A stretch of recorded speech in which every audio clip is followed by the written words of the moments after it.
नमस्कार बच्चों, मैं इला कुलश्रेष्ठ राजस्थान सरकार और वेदांता के CSR इनिशिएटिव ई कक्षा में आपका स्वागत करती हूं, जिसके टेक्निकल पार्टनर है मिशन ज्ञान।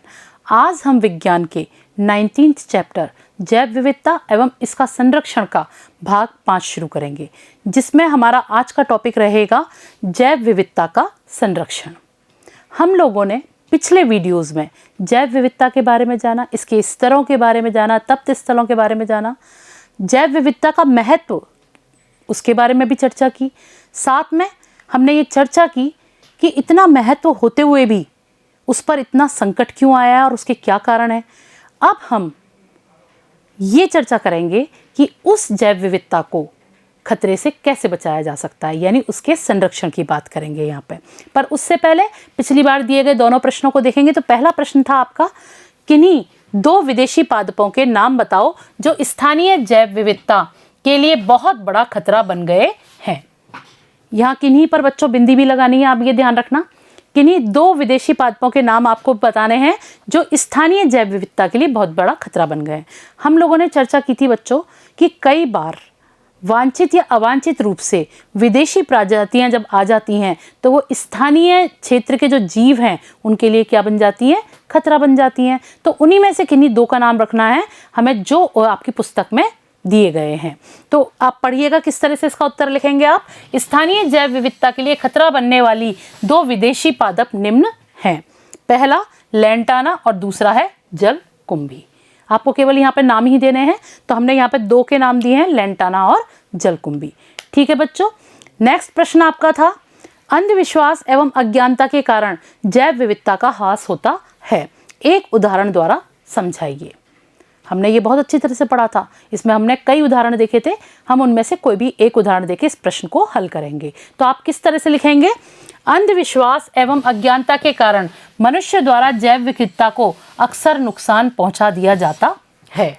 यह भी एक बहुत बड़ा संकट है जैव विविधता पर। जैसे उदाहरण से हम बता सकते हैं, मनुष्यों की बोली समझने की भ्रामक अवधारणा के कारण गागरोनी तोते बड़ी संख्या में पकड़े जाने से प्राय लुप्त हो गए हैं। ये आप एक उदाहरण दे सकते हैं। तो इस तरह से हमारे दोनों प्रश्नों का उत्तर कंप्लीट होता है। अब हम आते हैं आज के टॉपिक पर, जैव विविधता का संरक्षण। बच्चों, जैव विविधता का संरक्षण, इससे क्या तात्पर्य है? ऐसे प्रयास जिससे जीन्स हैं, आवास हैं, प्रजातियां हैं, पारिस्थितिक तंत्र हैं, वो संरक्षित हो सकें, वही प्रयास क्या हैं, जैव विविधता संरक्षण के अंतर्गत आते हैं। और सबसे बड़ी बात यह है कि जो पारिस्थितिक तंत्र है, विभिन्न प्रकार के भौगोलिक क्षेत्रों का जो पारिस्थितिक तंत्र होता है, वो अपने प्राकृतिक स्वरूप में बना रहे या उसका प्राकृतिक स्वरूप में संरक्षण हो सके, वही क्या कहलाता है, जैव विविधता का संरक्षण कहलाता है। आपको पता होना चाहिए कि मनुष्य अपने लालच में आकर व्यावसायिक लाभ के लिए उपभोक्तावादी नीतियों के कारण या विचारों के कारण वो क्या कर रहा है, अंधाधुंध दोहन कर रहा है इस पृथ्वी पर जैव विविधता का, और वही जैव विविधता पर खतरा बने हुए हैं। पर जैव विविधता को बचाने के लिए या उसके संरक्षण के लिए विभिन्न स्तरों पर कई प्रयास किए जा रहे हैं। सबसे पहले हम बात करेंगे अंतर्राष्ट्रीय स्तर पर किए जाने वाले प्रयासों की। बच्चों, 1968 में संयुक्त राष्ट्र संघ के अधीन एक संस्था विश्व प्रकृति संरक्षण संघ IUCN की स्थापना की गई है। IUCN का गठन हुआ। ये मैं आपको कई बार बता चुकी हूँ। IUCN की फुल फॉर्म आपसे पूछी जा सकती है, पर यहाँ हम अलग बात कर रहे हैं, तो आप ये ध्यान रखेंगे IUCN की फुल फॉर्म क्या है। हिंदी में बोलते हैं विश्व प्रकृति संरक्षण संघ, और इंग्लिश में बोलेंगे international union for conservation of nature. ठीक है बच्चों। तो अंतर्राष्ट्रीय स्तर पर क्या प्रयास किया गया? पहला तो हम ये लिख रहे हैं कि 1968 में संयुक्त राष्ट्र संघ ने IUCN का गठन किया, और ये किस लिए किया? इस प्रकृति के संरक्षण के लिए, जो विश्व प्रकृति है उसके संरक्षण के लिए किया था। IUCN ने 1972 में रेड डाटा बुक का प्रकाशन किया। किसका प्रकाशन किया? रेड डाटा बुक का। कब किया था? 1972 में।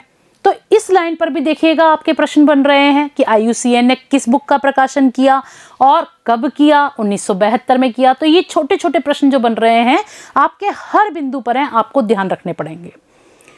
ये जो पुस्तक थी रेड डाटा बुक, इसमें जीव प्रजातियों को संरक्षण की दृष्टि से 5 संवर्गों में विभाजित किया गया था।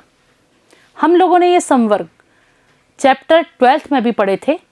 यहाँ पे मैं नाम लिख रही हूँ और लास्ट में, इस वीडियो के लास्ट में मैं इनका वर्णन भी कर दूंगी। हालांकि हमने 12वें पार्ट में इसका वर्णन किया हुआ है।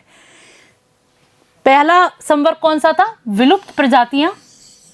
दूसरा था संकटग्रस्त प्रजातियां। तीसरा अति संवेदनशील प्रजातियां, दुर्लभ प्रजातियां, अपर्याप्त रूप से ज्ञात प्रजातियां। विलुप्त नाम से पता चला है जो इस पृथ्वी से बिल्कुल विलुप्त हो चुकी हैं। संकटग्रस्त, अगर उनको नहीं संभाला गया, उनका संरक्षण नहीं किया गया, तो वो आने वाले 1-2 सालों में या कुछ वर्षों में ही क्या हो जाएंगी? विलुप्त में आ जाएंगी। अति संवेदनशील यानी स्थिति बड़ी गंभीर है, अगर उन पर ध्यान नहीं दिया गया तो वो निकट भविष्य में संकटग्रस्त की श्रेणी में आ सकती हैं। दुर्लभ, जिनका मिलना मुश्किल है, जो बहुत कम है और क्षेत्र विशेष में ही पाई जाती हैं, ऐसी प्रजातियां किसके अंतर्गत आती हैं? दुर्लभ प्रजातियों के अंतर्गत, और इनका संरक्षण बहुत ज़रूरी है। 5वां है अपर्याप्त रूप से ज्ञात प्रजातियां, यानी ये वो प्रजातियां हैं जिनके बारे में अभी पूरी जानकारी नहीं है और इनको हम किसी वर्ग में रख नहीं पाए हैं, बांट नहीं पाए हैं। तो ये भी बहुत ज़रूरी और संरक्षण करने वाली प्रजातियां हैं। ठीक है बच्चों, अब इसके बाद अंतर्राष्ट्रीय स्तर पर क्या रहा? IUCN ने ही 1973 में एक कन्वेंशन का आयोजन किया। Convention CITES। कौन सा? CITES। इसकी फुल फॉर्म क्या है? Convention on international trade in endangered species. ये आपको ध्यान रखनी होगी, CITES की फुल फॉर्म, ये भी आपसे पूछी जा सकती है। इस कन्वेंशन का आयोजन किसने किया था? IUCN ने। और कब किया था? 1973 में, जिसमें विभिन्न देशों ने संकटग्रस्त प्रजातियों के अंतर्राष्ट्रीय व्यापार पर नियंत्रण लगाने में सहमति दी थी। यानी हर देशों के बीच में, बहुत से देशों के बीच में बहुत से जीवों का व्यापार किया जाता है, तो वो इसी पर नियंत्रण लगाने के लिए क्या दी? सहमति। कौन से जीवों के व्यापार पर?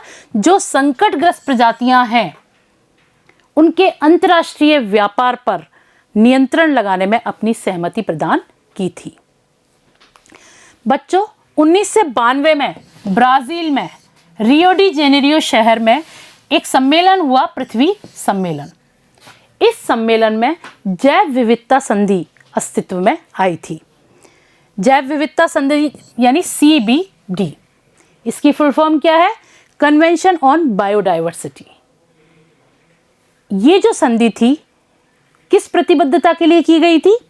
जैव विविधता के संरक्षण के लिए अपनी प्रतिबद्धता व्यक्त करने के लिए की गई थी। इसमें आज वर्तमान में 193 देश हैं जो इसे स्वीकार कर चुके हैं। ठीक है बच्चों, तो ये हमारे क्या था? अंतर्राष्ट्रीय स्तर पर किए गए कुछ प्रयास थे। अब हम बात करते हैं राष्ट्रीय स्तर पर किए जाने वाले प्रयासों की। राष्ट्रीय स्तर यानी हम अपने देश की बात करेंगे। पृथ्वी सम्मेलन में अंतर्राष्ट्रीय जो संधि हुई थी, जिसको हमने CBD के नाम से बोला है, इसमें भारत भी था जिसने अपनी प्रतिबद्धता व्यक्त की थी। तो अपनी प्रतिबद्धता के कारण ही इसने 2002 में एक जैव विविधता एक्ट का निर्माण किया। भारत की केंद्र सरकार ने, चूंकि इस संधि में हमने प्रतिबद्धता व्यक्त की थी, उसी की पालना में किसका निर्माण किया? 2002 में जैव विविधता एक्ट 2002 का निर्माण किया। ये जैव विविधता एक्ट 2002 जो बना, इसके 3 मुख्य उद्देश्य थे। पहला है जैव विविधता का संरक्षण, यानी इस पृथ्वी पर मौजूद, यानी हमारे भारत में, क्योंकि ये राष्ट्रीय स्तर पर किया जाने वाला कार्य था, तो हमारे भारत में जितनी भी जैव विविधता है उसका क्या किया जाए? संरक्षण किया जाए, उसे नष्ट होने से बचाया जाए। जैव विविधता का ऐसा उपयोग जिससे यह लंबे समय तक उपलब्ध रहे। दूसरा उद्देश्य यह था कि यदि हमें जैव विविधता का उपयोग करना है तो हम न्यायोचित, विवेकपूर्ण तरीके से करें, जिससे हम तो उसका इस्तेमाल करें ही, साथ में आने वाली पीढ़ियों के लिए भी वो बची रहे। ये क्या था? दूसरा उद्देश्य था। तीसरा उद्देश्य जो था बच्चों, देश के जैविक संसाधनों के उपयोग से होने वाले लाभों का समान वितरण। यानी जितने भी जैविक संसाधनों से, हमारे देश के जो भी जैविक संसाधन हैं, उनसे जो भी लाभ प्राप्त होते हैं या उपयोग से होने वाले लाभ जो हैं, उनका वितरण क्या होना चाहिए? समान होना चाहिए। ये क्या था? तीसरा उद्देश्य था जैव विविधता एक्ट 2002 का। और क्यों होना चाहिए वितरण समान? जिससे अधिक लोगों तक वो चीज़ पहुंच सके, यानी वो लाभ प्राप्त कर सकें। हम जिन भी जैव विविधता जो है, हम जिस भी जैव विविधता का उपयोग करते हैं, उससे जो लाभ प्राप्त होते हैं वो सब लोगों तक समान रूप से पहुंचने चाहिए, जिससे अधिक से अधिक लोग क्या हो सकें? लाभान्वित हो सकें। उक्त उद्देश्यों की प्राप्ति के लिए, यानी ये तीन तो क्या थे? जैव विविधता एक्ट 2002 के उद्देश्य थे। और इन तीनों उद्देश्यों की प्राप्ति के लिए त्रिस्तरीय संगठन का प्रावधान हुआ, यानी त्रिस्तरीय संगठन का गठन किया गया। पहला स्तर क्या था? राष्ट्रीय स्तर पर राष्ट्रीय जैव विविधता प्राधिकरण का निर्माण, राज्य स्तर पर जैव विविधता बोर्ड का निर्माण और स्थानीय स्तर पर जैव विविधता प्रबंध समितियां, इनका गठन किया गया। एक बार फिर से समझिएगा, ये जो 2002 में जैव विविधता एक्ट का निर्माण हुआ था, इसके अंतर्गत 3 उद्देश्य हमारे निर्धारित थे जिनके लिए इसका निर्माण किया गया। और उन उद्देश्यों की पूर्ति के लिए हमने क्या किया? त्रिस्तरीय संगठन का प्रावधान किया। पहला, राष्ट्रीय स्तर पर किसका गठन होगा? प्राधिकरण का, और उसका नाम है राष्ट्रीय जैव विविधता प्राधिकरण। दूसरा, राज्य स्तर पर बोर्ड का निर्माण था, राज्य जैव विविधता बोर्ड। और स्थानीय स्तर पर बहुत सी प्रबंध समितियां, जैसे जैव विविधता प्रबंध समिति इसका नाम था। ठीक है बच्चों, तो ये किसके अंतर्गत किए गए थे हमारे? बताइए किसके अंतर्गत किए गए थे? राष्ट्रीय प्रयासों के अंतर्गत, यानी राष्ट्रीय स्तर पर जैव विविधता संरक्षण के लिए जो प्रयास किए जा रहे हैं, उसके लिए ये कार्य किया गया था। भारत में पर्यावरण, वन, जल, वायु तथा जैव विविधता कानूनों को एक ही दायरे में लाने के उद्देश्य से दिनांक 2 जून 2010 को राष्ट्रीय हरित अधिकरण का गठन हुआ है। यानी अभी 10 साल पहले ही क्या हुआ है 2010 में, और कौन सी तारीख को? 2 जून को राष्ट्रीय हरित अधिकरण का गठन हुआ है। और क्यों हुआ है यह आपसे पूछा जा सकता है, तो आप ध्यान रखिए, भारत में पर्यावरण, वन, जल, वायु तथा जैव विविधता कानूनों को एक ही दायरे में लाने के उद्देश्य से इसका गठन किया गया है। इससे क्या फायदा हुआ बच्चों? अब उक्त कानूनों के अंतर्गत, यानी इस गठन के कारण जो भी अपील होगी इस क्षेत्र से संबंधित, उसे उच्च न्यायालय में नहीं करना, वरन कहाँ करना होगा? हमें राष्ट्रीय हरित अधिकरण में। जिससे क्या होगा? जो भी हमारी प्रॉब्लम्स है उनका समाधान जल्दी हो सकेगा। यही कहा जा रहा है, जिससे इन विषयों से संबंधित विवादों का निपटारा तेजी से हो सकेगा। ठीक है बच्चों, इसका जो मुख्यालय है वो कहाँ स्थित है, यानी ये कहाँ बनाया गया है राष्ट्रीय हरित अधिकरण? वो है भारत में, भोपाल में। कहाँ बना है? भारत के भोपाल शहर में। ये भी आपसे पूछा जा सकता है। हमने अंतर्राष्ट्रीय स्तर और राष्ट्रीय स्तर दोनों पे ही देखे गए प्रयासों के बारे में चर्चा की। अब हम जानते हैं कि जैव विविधता के संरक्षण कितने प्रकार से किया जा सकता है। तो बात करते हैं जैव विविधता संरक्षण के प्रकारों की। जैव विविधता का जो संरक्षण है बच्चों, वो 2 प्रकार से किया जा सकता है। पहला प्रकार है आपका स्वस्थानीय संरक्षण। क्या नाम है? स्वस्थानीय संरक्षण। ये ऐसा संरक्षण है जो प्राकृतिक आवास में ही मनुष्य के द्वारा प्रदत्त अनुरक्षण से किया जाता है। यानी कोई भी जीव प्राकृतिक आवास में ही रहता है, उस आवास को संरक्षण प्रदान किया जाता है और जरूरी जो भी सुविधाएं हैं वो सब उपलब्ध कराई जाती हैं। यही क्या कहलाता है? स्वस्थानीय संरक्षण कहलाता है। इसको एक बार फिर से देखते हैं हम कैसे परिभाषित कर सकते हैं। ऐसा संरक्षण जो प्राकृतिक आवास में ही मानव द्वारा प्रदत्त अनुरक्षण से किया जाता है, स्वस्थानीय संरक्षण कहलाता है। जिस संकटग्रस्त जाति को संरक्षित करना होता है, वो जिस आवास को चयनित करती है, यानी जिस आवास में रहती है, उसी प्राकृतिक आवास में ही अनुकूल परिस्थितियां एवं सुरक्षा उपलब्ध कराई जाती है। यानी इसके अंदर क्या है? जो जीव है जिसका संरक्षण किया जाना है वो जिस आवास में रह रहा है उसी का ही चयन कर लिया जाता है, यानी उसी आवास को संरक्षित किया जाता है और वहां पर सुरक्षा उपलब्ध कराई जाती है।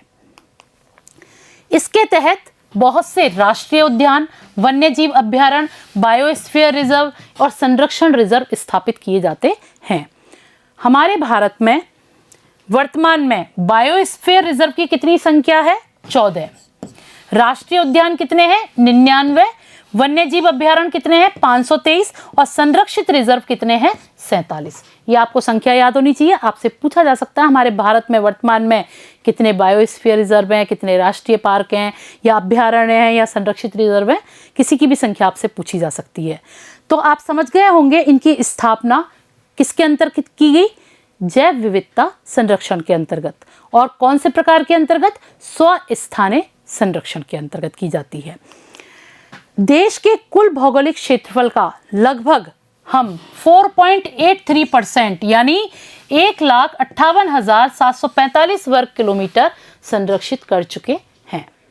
हमारे देश में, भारत में कितना एरिया हम संरक्षित कर चुके हैं? 4.83%। और अगर वर्ग किलोमीटर में देखा जाए तो 1,58,745 वर्ग किलोमीटर का जो क्षेत्रफल है उसको हम क्या कर चुके हैं? संरक्षित कर चुके हैं।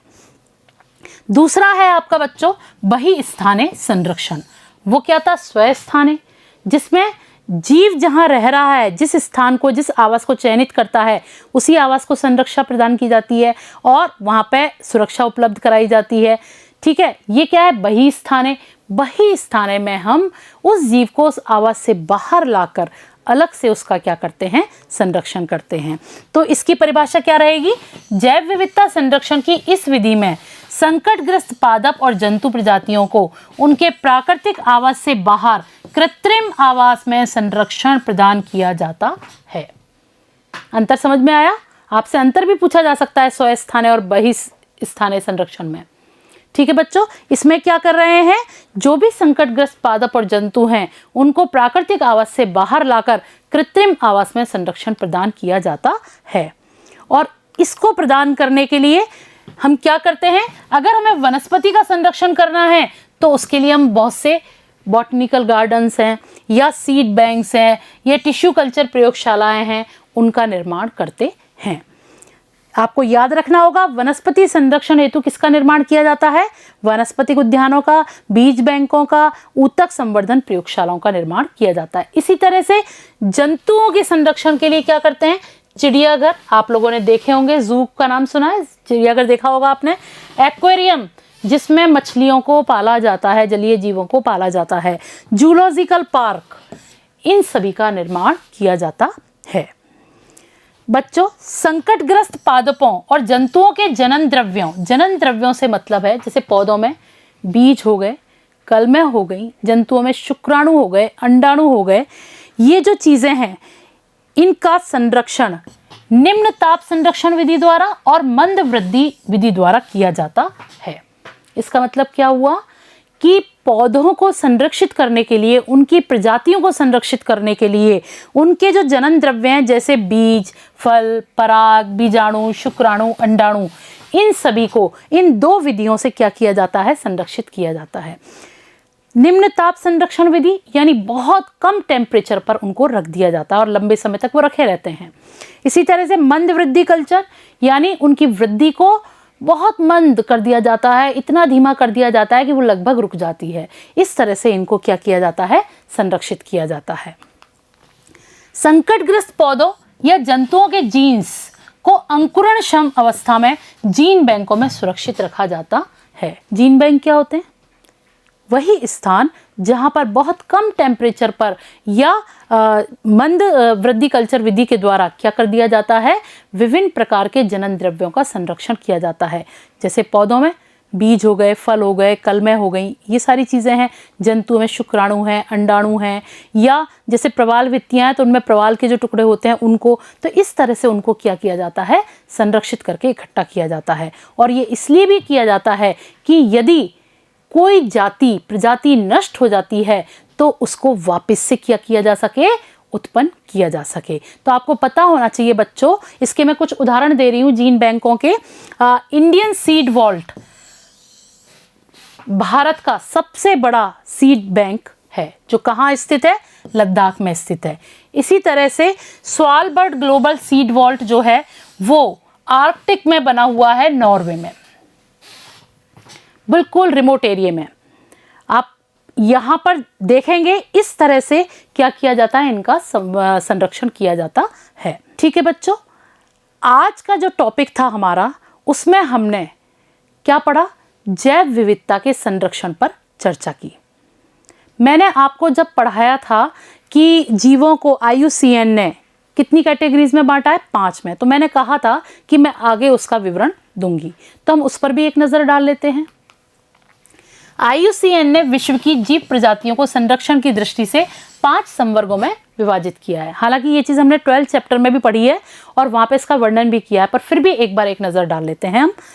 कौन सी 5 कैटेगरीज है? पहला है विलुप्त प्रजातियाँ, ऐसी प्रजातियाँ जो अब विश्व में कहीं भी जीवित अवस्था में नहीं मिलती, विलुप्त प्रजातियाँ कहलाती हैं। जैसे डोडो पक्षी, डायनासोर, रायनिया पादप, ये सभी क्या हैं? हमारी विलुप्त प्रजातियां हैं। हमने डोडो पक्षी के बारे में तो ये पढ़ा ही था कि वो कुछ ही सालों में ही क्या हो गया था? खत्म ही हो गया था, पता चला, और उसके कितने कुछ सालों बाद ही वो क्या हो गया था? खत्म हो गया था।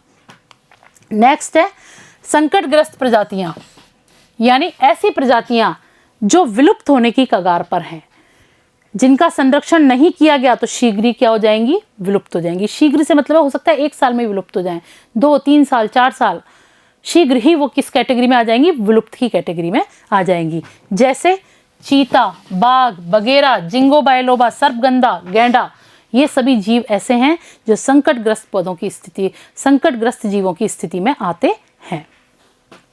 अति संवेदनशील प्रजातियां, ये है तीसरी प्रकार की कैटेगरी। इसको हम सभेदे प्रजातियां भी कहते हैं। इसमें ऐसी प्रजातियां हैं जिनकी संख्या तेजी से कम हो रही है। अगर शीघ्र ही इसको नहीं रोका गया, संरक्षण नहीं किया गया, तो ये किस में आ जाएंगी? संकटग्रस्त की श्रेणी में आने की आशंका या संभावना रखती है।